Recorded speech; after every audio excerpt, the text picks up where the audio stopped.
We are in our series, There's So Much More to the Story, and today we're on episode 7 titled Tables Turned. Hey guys, it's Amber, wife, mother, warrior, type A child of God.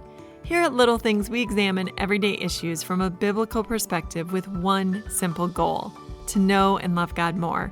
Thanks for joining me.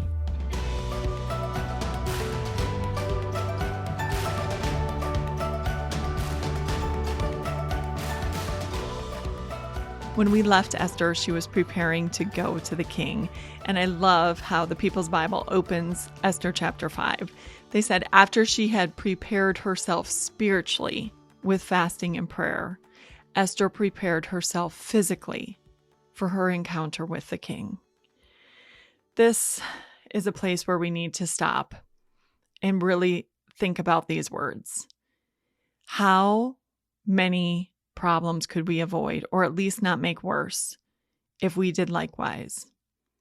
If we set our minds to seeking God, if we spent a night wrestling with God in prayer, if we sought God and in His Word and sought guidance, if we asked God to intervene prior to going to people and confronting them, prior to having that talk with your spouse or your boss or your wayward child, how many times couldn't we avoid really tough situations if we only paused and asked God into the situation? He might do for us exactly what He ended up doing for Esther, which was to say, wait, this isn't the right time. Let me work. And in my time, in my way, I'll get things done for you. So after Esther had prepared, she went to the king. And whatever fears she had were completely found to be unnecessary, because Xerxes was pleased to see her and extended the gold scepter. And not only did he do that, but he also promised that he would give her anything up to half of his kingdom. Think about that too. How much wasted worry is in our life? We think about things that could happen. We waste time and energy, and we stress about so many things. And how many of those things actually come to pass? Why don't we instead commit everything in our lives to God and wait on Him?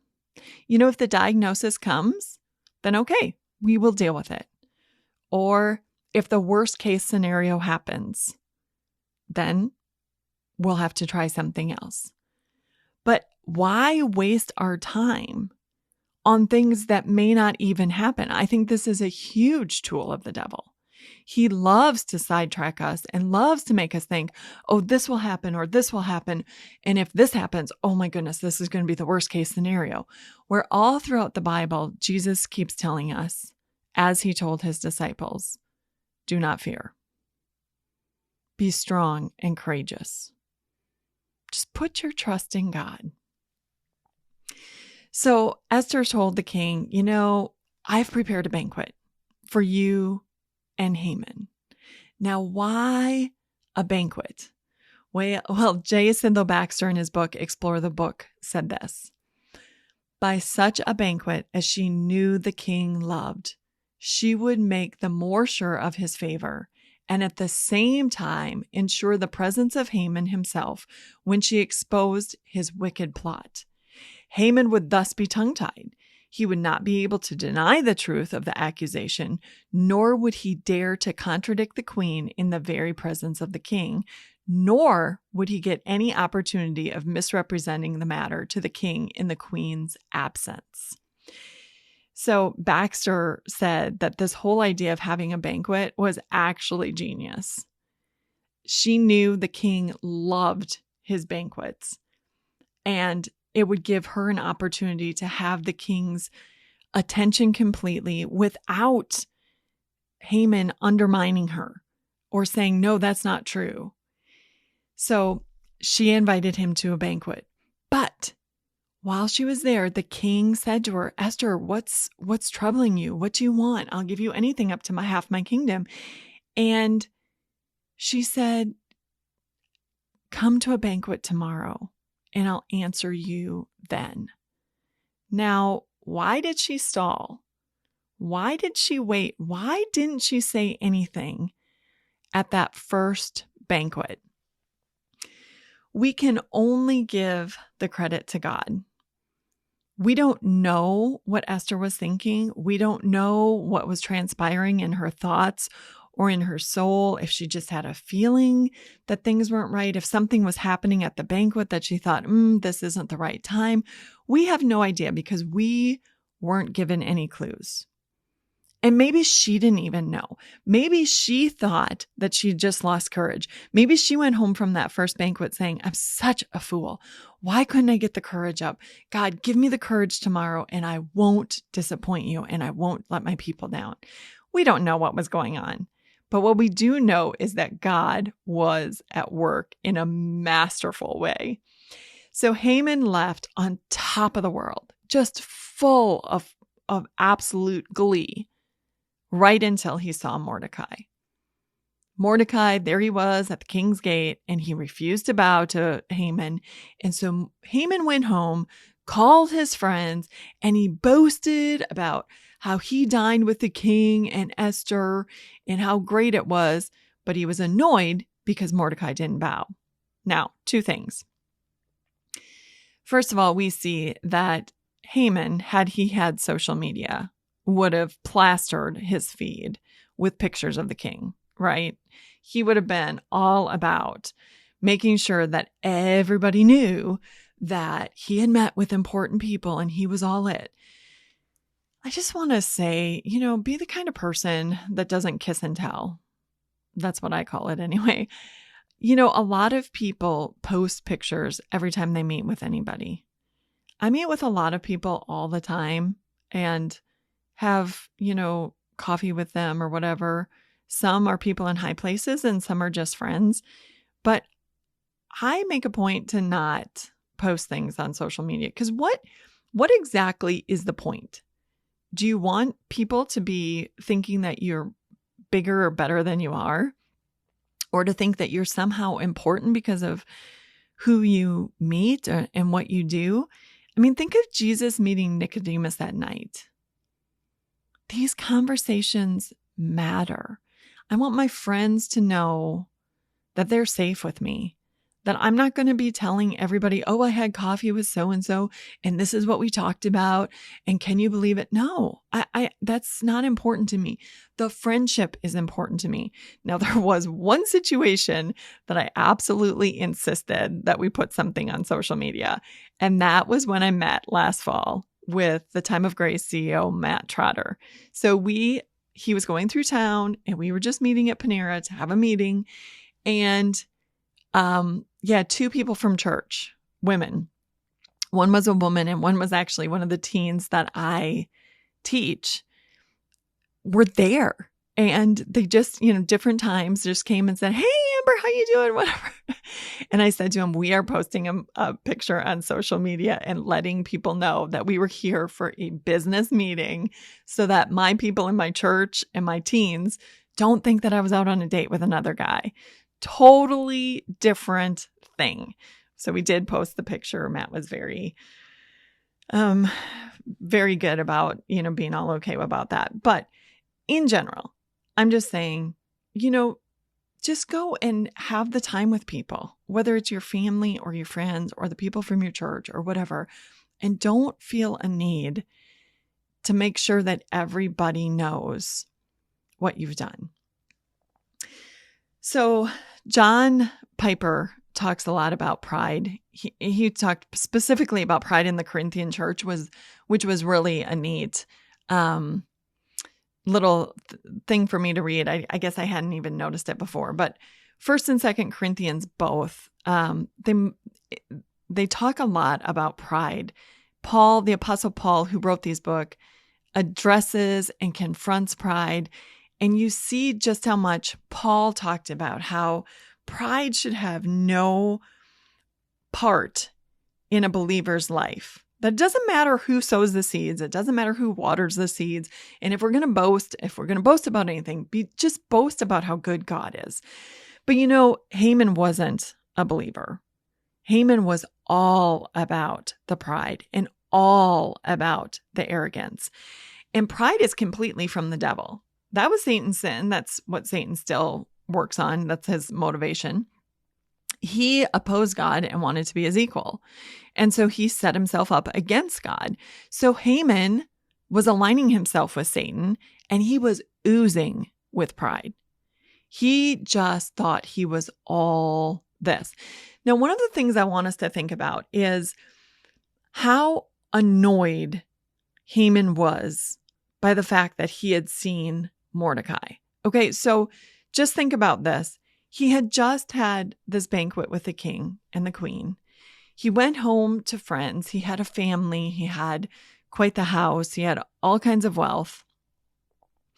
And yet he let some little tiny insignificant detail make him completely ungrateful, and it ruined his entire day.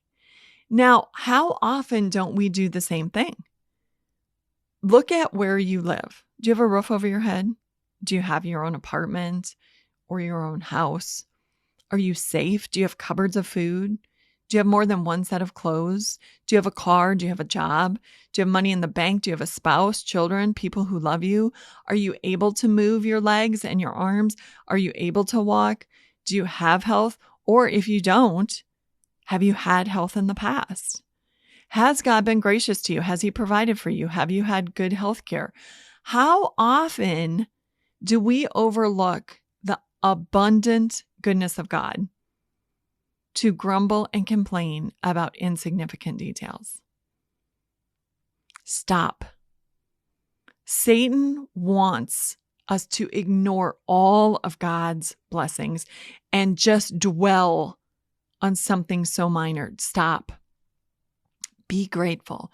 Right now, pause. Thank God for his enormous and abundant goodness in your life. So back to Haman. So Haman's wife suggested, hey, why don't you just build a gallows? And first thing in the morning, you get permission to hang Mordecai.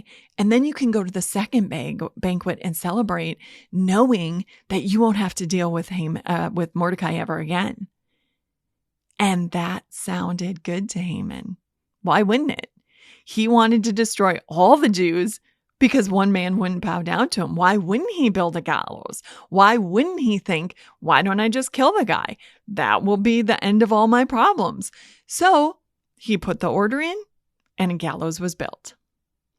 Now, here is where we start to see the absolute magnificence of God. So J. Sidlow Baxter writes this. With the opening of the 6th chapter comes the sudden new turn of events. The crisis, which has been providentially anticipated, is now amazingly overruled.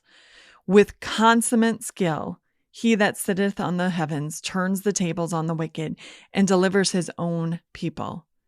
A few master strokes and the whole situation is revolutionized. The dramatic irony of the new developments, which now rapidly succeed each other, leaves us exclaiming, truth is stranger than fiction. As a lit major, I can attest to this. You cannot write the truth because people won't believe it. More than once in a creative writing class, we would be reading a story by one of the authors in the class, and someone would say, this sounds so unbelievable. And they, defend their work and say, no, this really happened. And we're like, it doesn't matter if it really happened. You can't write that because nobody's going to believe that it happened. How often isn't that the case? Especially when God is involved. So what happens? Xerxes couldn't sleep that very night and asked for the chronicles of his reign to be read to him. Now, Josephus, the historian, wrote this, quote, one was found to have received a country on account of his excellent management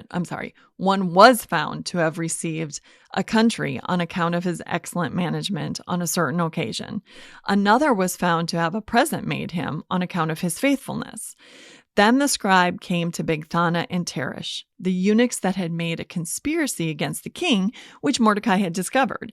And when the scribe said no more but that, and was going on to another history, the king stopped him and inquired whether it was not added that Mordecai had a reward given him. And when he said that there was no such addition, he inquired the hour of night it was, and when he was informed that it was already day, he gave the order that if they found any of his friends already come and standing in the court, they should tell him. End quote.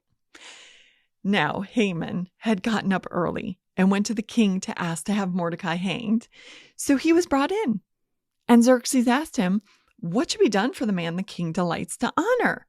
Now remember the Chronicles. One man was given a country, one man was given a gift. Werner Franzmann points out that here Haman became the victim of his own conceit. The inflated ego of Haman led him to conclude that he was the one the king would want to honor. So Haman suggested that would make people see his worth. He said, put the man in a royal robe that the king has worn and put him on a royal horse that the king has ridden and entrust the horse and the rider to one of the king's nobles and let him lead the horse throughout the streets proclaiming, this is what is done for the man the king delights to honor. Baxter writes this, Haman's proposal lays bare his unbounded conceit, his sickly thirst for the praise of men, and his paltry, that is petty, idea of greatness. Haman thought, well, if I wear what the king wears, and if I'm riding on the horse that the king rode on, then I also am great. It doesn't matter what I've done, doesn't matter what I've said, doesn't matter that I have any ambition whatsoever, but just simply by being put in that situation, people will know that I am great. Now imagine Haman's surprise when the king tells him to go and do so for Mordecai, the Jew, the very man he was going to ask the king to have hanged. But Josephus says that Mordecai was equally amazed and disgusted. Josephus says that Mordecai was in sackcloth and thought Haman was coming to mock him. And it took some convincing to get him in the robe and on the horse. Can you even imagine? Both of these men must have just been in shock. Haman's one and only goal was to destroy Mordecai and his people. And Mordecai is suddenly being led on horseback throughout the city by Haman. Whew. Haman gets home from this ordeal in absolute humiliation. And the friends who just had fluffed his feathers 24 hours before and said, build a gallows, just hang that man on it, get rid of him, and then you can go and you can be with the queen and you can be with the king. They have a sudden change of heart. They say, oh, since Mordecai's a Jew, you will surely come to ruin. And just then, the eunuchs come to whisk Haman off to his second banquet, where Esther has been given the courage she needs to tell the king she needs his help.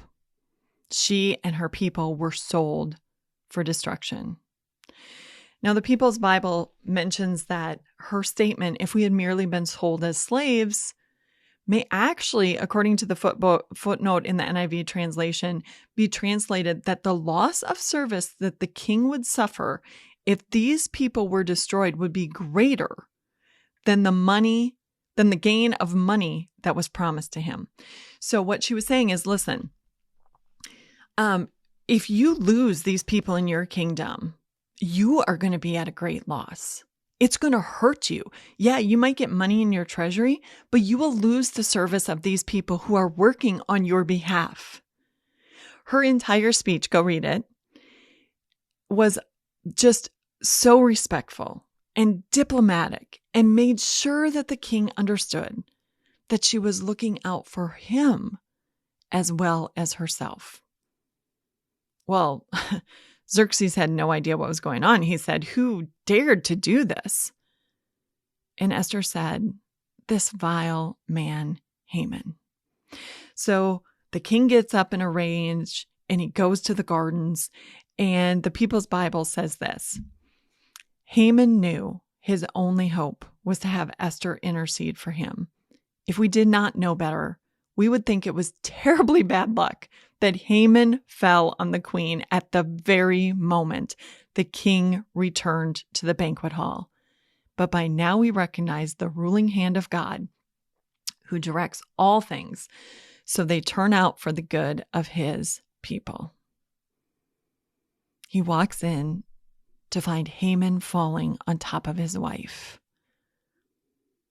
And at that, the eunuchs say, Haman has erected a gallows for Mordecai the Jew. And Xerxes says, hang him on it. Just like that, in one day's time, everything is switched. What was absolute sorrow and sadness and looked like the worst case scenario for the Jews became rescue. And Haman, who was in high spirits thinking he was on top of the world, came to destruction and ultimately death. Well, what can we learn from this? Aside from the things that I've already mentioned about, pausing to pray and spiritually prepare yourself, about not embracing worrying as a time of life, especially as Christians. Worry should just not be in our day-to-day, process. We should, as things come up, remember who God is. But also, more than anything, I really want to give you hope. No matter how bad things look, God is in complete control. He watches out for his people, and at exactly the right time, in a profoundly unbelievable and just genius, Sidlow Baxter wrote, consummate, which means complete or perfect way. With consummate skill, he said, with God's complete and perfect skill, he can turn everything around and work on our behalf in ways that we would never dream. So if you're in the middle of something really horrific right now, and you don't know how things are going to go, submit to God. Don't think for 1 minute that you have it in yourself to fight this battle alone, because none of us do. We absolutely need to align ourselves with God, because he is the only one who can get us out of most situations. Like the Apostle Paul said in Ephesians chapter 6, we're fighting against forces of evil and darkness. Like these are forces that are far stronger than we are, but they're not even close to as strong as God is. So just submit yourself to God. Make sure he is in the situation. Refuse to worry about it. Trust and watch as he turns the tables. This has been Little Things, because in God's kingdom, the little things are the big things. Thanks for listening to Little Things today. I know that there are so many things that you could listen to, so I don't take it for granted that you are here listening to me now. I want to listen to you. If you have any feedback or suggestions, if there's topics that you'd like to see me cover, or if you'd just like to say hi, go ahead and drop me an email at amber@timeofgrace.org.